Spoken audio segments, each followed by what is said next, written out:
Your critics will say, well, your tariffs are that you say are gonna crush our country and create inflation. What do you say to people that criticize your economic approach to how you bring prosperity back to the country? Yeah, well, stupid people say that, Pete. Donald Trump had a disastrous night on the campaign trail yesterday, and so he decided to follow it up by doubling down with a disastrous morning today. And that is exactly what happened when he appeared for an interview on Fox, which couldn't have gone worse quicker, because not only was I disturbed, and not only will you be disturbed, but the host interviewing him were clearly shocked by the things that Donald Trump was saying. They were panicking, trying to get him to stop. You could just see how comfortable they are with their faces, and it is an absolute mess. And we are going to get into all of that. But before we do, if I could quickly ask you to leave a like on this video. And if you haven't already, and you want to support our channel, to hit that subscribe button. It goes a long way, and it really means the world to me. Now let's get into this disaster interview with Trump on Fox. People from Madison Square Garden told me they've never seen anything like it in the history of Madison Square Garden. There was love. And it was a great triumph. And by the way, totally peaceful. There were no riots. The police were great, New York's finest. But Madison Square Garden, it was unbelievable. Well, I guess somebody put on a comedian, and he joked. He was a comedian, he joked. He mentioned Puerto Rico.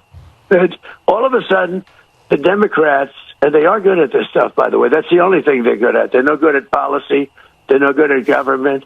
They're good at other things. They're very good at cheating. But other than that, they're not good at anything. So let me just so they come up, and a comedian put in early in the show as a filler, in all fairness. I guess he said some joke. I haven't heard the joke, but he said some joke, and he mentioned Puerto Rico. All of a sudden, they come out with something about Puerto Rico. Nobody's been better to Puerto Rico than me. I saved Puerto Rico when they had some of the worst hurricanes, really bad. I brought in the hospital ship, the Mercy. I brought in this massive hospital ship. There's nobody, and Puerto Ricans will tell you that, nobody's done more for Puerto Rico than me. They made this one comedian telling one little joke early in the show when nobody had even started going into the arena practically. They made this comedian, and they made the whole weekend, and they took out this gorgeous, unbelievable, patriotic evening, and they sort of stained it a little bit by a comedian that I have no idea who he is. He's a man that was put there by very good people and well-meaning people. He mentioned Puerto Rico, and they made it like a big deal. What a great decision by Trump to bring more attention to his Madison Square Garden rally in the disgusting joke that was told by that comedian, which has been really dominating the news cycle for Donald Trump ever since it happened. So for him to bring it up again doesn't make any sense, but also really you haven't heard it. This is just lies that we always see from MAGA, denying something exists, denying that it happened, denying that they know anything about it, as they try to squirm their way out of a conversation. But what Donald Trump did want to talk about again, for some reason, was Liz Cheney in this clip right here. And all I said is, let's see how she does. I said, put a gun in her hand, then let her go out and let her face the enemy with a gun in her hand. And they'll have 9 people or 12 people or 100 people.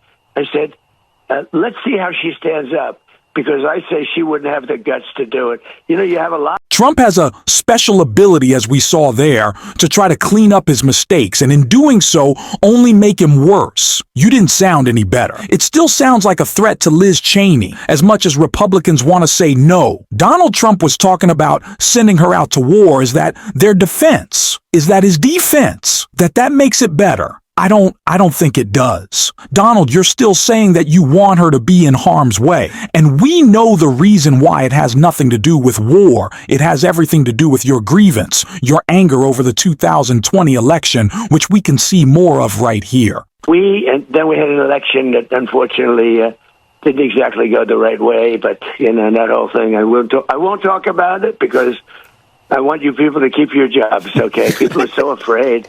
You know, people are so afraid to talk about it. You're not allowed to talk about an election, so I won't do it. You 3 guys, if you lost your jobs, I would be the most afraid. Can you imagine? Say, I cost those 3 people their jobs. This is the worst. That would be the worst thing I think I've ever done in my entire life.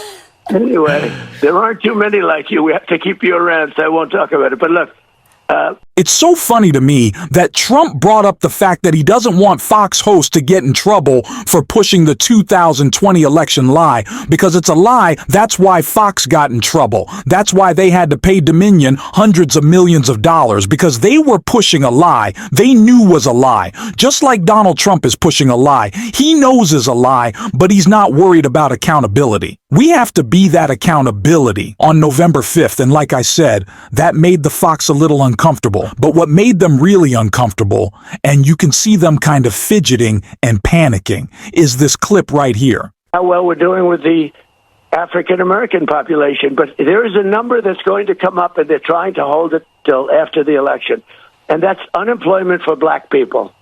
It is unbelievable what's happening to them. They're being decimated. The millions of people, and you hear it, and you don't read it in the news. They don't want to talk about it. They hide it, but they know it. It's coming, but they're trying to hide it till after the election. Black people in particular are losing their jobs to the migrants that are pouring into our country. Well, and by the way, the migrants are coming from all over the world, not just South America, but they're coming from all over the world. And the black people are losing their jobs.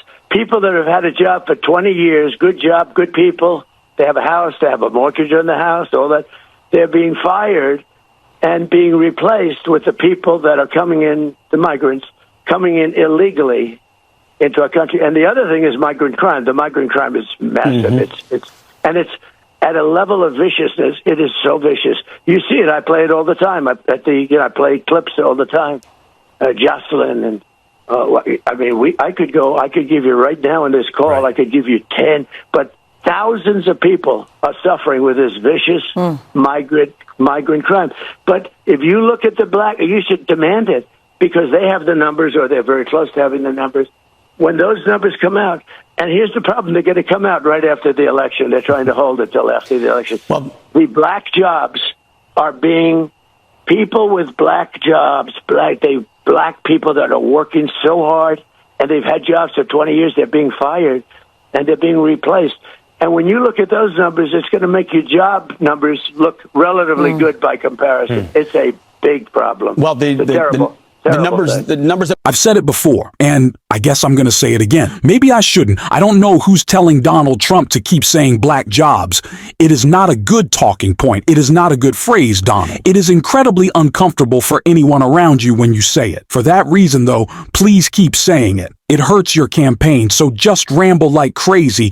Absolutely go for it. Everything you say ultimately backfires on you. And it's not just Donald Trump. Mike Johnson has been on a nice streak of really just stabbing the Trump campaign in the back with the things that he's admitting on camera. We saw him say he wants to go after and gut the ACA, and now the CHIPS Act. And that is exactly what VP Harris called him out for right here. I also want to speak to the comments that have been recently made by the Speaker of the House. It is just further evidence of everything that I've actually been talking about for months now about Trump's intention to implement Project 2025. We have talked repeatedly, and the American people know what's in it. We've talked repeatedly about their intention to get rid of the Affordable Care Act, now to get rid of the CHIPS Act. And let's talk about manufacturing, which is a critical issue for many of the states that will make the difference in this election. Donald Trump, when he was president, lost 200,000 manufacturing jobs. We have created over 700 new manufacturing jobs. It is my plan and intention to continue to invest in American manufacturing, the work being done by American workers, upholding and lifting up good union jobs, which are good paying jobs, and doing the work of investing in American industries, including our industries of the future.